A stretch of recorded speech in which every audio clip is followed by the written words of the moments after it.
A very good evening to you wherever you are watching us from. This is an English edition of Dalsan TV, Somalia's premier TV station. My name is Abdulrazak Ali and we have a lot lined up for you on this day of 13th February 2023. But first, let's have a look at some of our top stories. Mogadishu Regional Court hands prominent journalist Abdullah Mu'min to 2 months prison. Fresh US airstrike kills 12 Al-Shabaab fighters in Somalia. Casualties mount as fighting in northern Somalia's Las Anos town enters 8th day.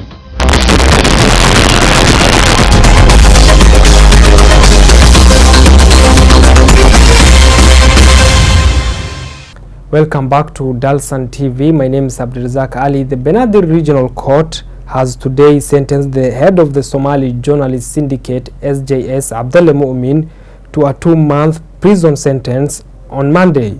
Mu'min was arrested in early October after criticizing a blanket ban on extremism ideology.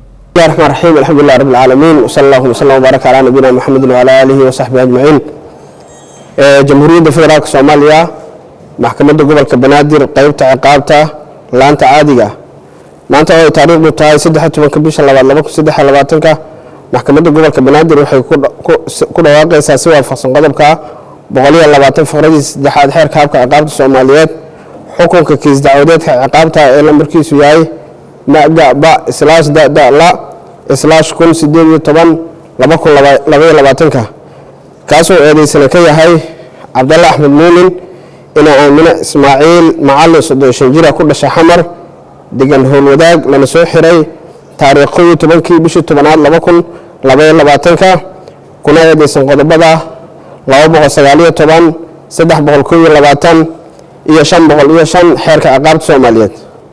Xukunka maxkamadda gobolka Banaadir waxay eedeysana Abdullah Ahmed Muumin ina aamina Ismaaciil Macalin 30 jira ku dhashay Xamar degan howlwadaag lana soo xiray 10 bishii 10aad 2022 haddana damaanad ku sii deysan oo banaanka ku jooga ku weyday faldambiyeedka ku xusan qodobka 219 ee xeerka ciqaabta Soomaaliyeed.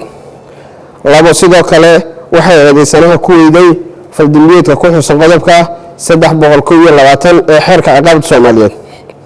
saddex waxay ku heshay eedeysana Abdullah Ahmed Muumin faldambiyeedka ku xusan qodobka 505 ee xeerka ciqaabta Soomaaliyeed waxayna ku xukuntay 2 bil oo xarig ah oo lagu xisaabinayo 11 maalin oo hore u xirnaa ka hor inta aan damaanada lagu sii deynin.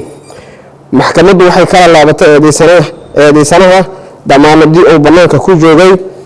Somali Prime Minister Hamza Abdi Barre has directed Mogadishu authorities to enhance the security of the capital. The Premier held talks with officials from the Benadir region.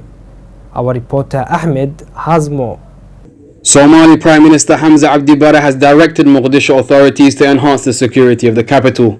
The Premier held talks with officials from the Benadir region. The Prime Minister highlighted the need for increased security awareness in the face of the fight against extremist groups, and he made it clear that accountability for security issues has been increased. The meeting comes less than a month after armed Al-Shabaab fighters stormed the governor of Mogadishu's office. Security forces killed 5 of the militants and cleared the area after a 5-hour-long siege. Al-Shabaab has been fighting to topple the Somali government since 2006 when the group was formed. The Al-Qaeda affiliated group now controls dozens of towns and villages in southern Somalia. At least 12 Al-Shabaab fighters were killed in an airstrike conducted by the US military. Washington Military in Africa confirmed in a statement. According to the statement by AFRICOM, the airstrike took place in a remote area which lies approximately 45 kilometers southwest of Hobyo and about 472 kilometers northeast of the capital Mogadishu. At least 12 Al-Shabaab fighters were killed in an airstrike conducted by the US military. Washington Military in Africa confirmed in a statement. According to the statement by US Africa Command, the airstrike took place in a remote area which lies approximately 45 kilometers southwest of Hobyo and about 472 kilometers northeast of Mogadishu. US Africa Command said in a news release that no civilians were hurt or killed in the strike.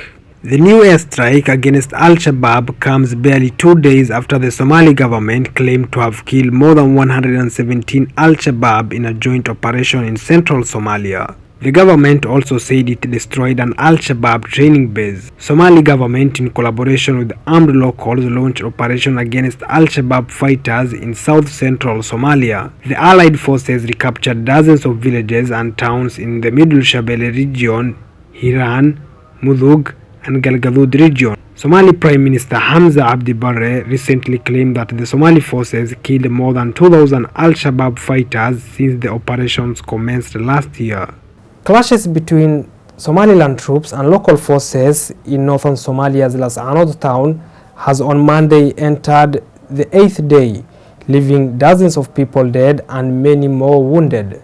Clashes between Somaliland troops and local forces in northern Somalia's Dalsan town entered the 8th day on Monday, leaving dozens of people dead and many more wounded. Local media reported that Somaliland troops launched a counter-attack on Monday, triggering fierce clashes.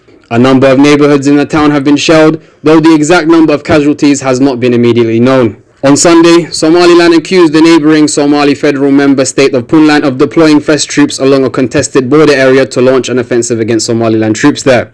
Authorities in Hargeisa also claimed that Al-Shabaab militants and members of the Somali army were involved in the battles. Tens of thousands of residents have been forced to flee their neighborhoods since the fighting erupted. Local officials have accused Somaliland troops of indiscriminately shelling residential areas and public places, including hospitals. That's all we had for you on this evening. My name is Abdulrazak Ali, and have a lovely evening.